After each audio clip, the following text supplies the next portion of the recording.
Hello everyone, how are you doing? This is MD Tech here with another quick tutorial. In today's tutorial, I'm going to show you guys how to go about enabling comments from friends to appear on your TikTok account. So if you want to allow comments but only from friends, so it's an alternative from just disabling comments entirely. In today's tutorial, I'm going to show you guys how to do that. And without further ado, let's go ahead and jump right into it. So all you have to do is open up your TikTok profile if it's not already open. And if you're unsure how to get to this page, you want to select the profile button at the bottom right, and then select the hamburger icon at the top right. Go ahead and left click on that, and then go down and select settings and privacy. And then underneath account, you want to select the privacy button. And now underneath interactions, select comments. And then we want to go where it says allow comments from at the top. Click inside of here.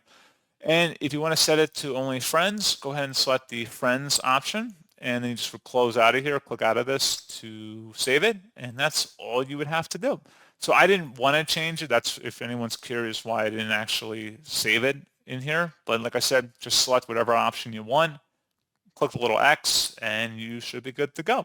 So as always, thank you guys for watching this brief tutorial. I do hope I was able to help you out, and I do look forward to catching you all in the next tutorial. Goodbye.